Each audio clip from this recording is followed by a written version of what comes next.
বিএলওদের উপরে যে অসম্ভব চাপ তৈরি করা হচ্ছে, নির্যাতন করা হচ্ছে, এই নির্যাতন নির্বাচন কমিশন তার অপদার্থতার জন্য করেছে। সময় দেয়নি, ট্রেনিং হলো না, ডাটা এন্ট্রি অপারেটর নেই, অফিসের ছুটি নেই, সময় নির্দিষ্ট, তার মধ্যে সব কাজ করতে হবে, ভয়ঙ্কর পেশা। তার উপরে বিজেপির চাপ, যদি কোনো বেঠিক কিছু হয় সঙ্গে সঙ্গে জেল, চাকরি চলে যাবে। তৃণমূলের পেশা, ওর নাম বাদ দিতে পারবে না, বাদ দিলেই দেখে নেবো, গুলি করে দেবো, জবাই করে দেবো।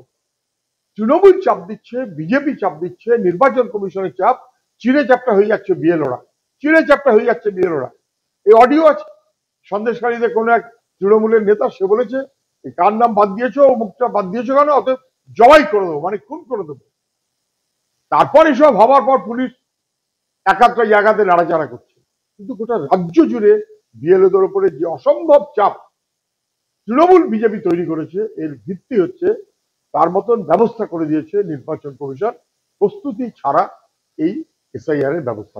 কংগ্রেস সভাপতি ঠিকই তো বলেছে, নির্বাচন কমিশনের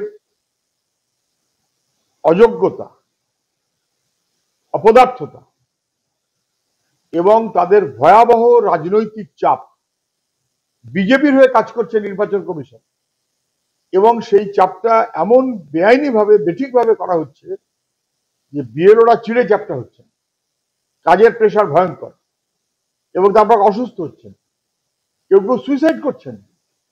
নির্বাচন কমিশন চুপ, কাজের ছুটি নেই, তারপর বিএলওর কাজ করতে হবে। এখন শেষ বাজারে যোগ হয়েছে ডিজিটাইজ করে দিতে হবে। ডাটা এন্ট্রি অপারেটর কোথায়? নির্বাচন কমিশনে কিছু করলো না, রাজ্য সরকারও কিছু করলো না, কেন্দ্রের সরকারও কিছু করলো না, এবং ডাটা এন্ট্রি অপারেটরও নেই, ডিজিটাইজ করতে হবে, সেটাও কার্যত বিএলও। এই অতিরিক্ত বাড়তি চাপ এবং পশ্চিমবাংলায় এসআইআর করার মধ্য দিয়ে ভোটার লিস্টকে এদিক ওদিক করতে চায়, ভোটার লিস্টকে এদিক ওদিক করতে চায়, মহিলাদের নাম বাদ দিতে চায়, পরিযায়ী শ্রমিকদের নাম বাদ দিতে চায়, অজস্র গরিব মানুষ, মতুয়া সমাজের উদ্বাস্তু মানুষ, আদিবাসী মানুষ, তাদের বাদ দিতে চায়। এদের বাদ দিয়ে ভোটে জিততে পারবে না, যে তার তাল করছে নির্বাচন কমিশন। আর নির্বাচন কমিশনের এই চাপ দেওয়ার সঙ্গে সঙ্গে বিজেপি তৃণমূলের চাপ। ভারতীয় রাজনীতিতে মন্দির আর মসজিদ সর্বনাশ হয়ে যাচ্ছে। বিজেপি মসজিদ ভেঙে মন্দির, তারপর প্রাণ প্রতিষ্ঠা, এখন কি ধ্বজ না কি একটা প্রতিষ্ঠা করবে আবার। তৃণমূল তারা তাদের মতন করে কোথায় জগন্নাথের মন্দির, কোথায় অন্য কোনো মন্দির, দুজনেই মন্দিরে লেগে পড়েছে। আবার তৃণমূলের নেতা তিনি লেগে পড়েছেন বাবরি মসজিদ করবেন।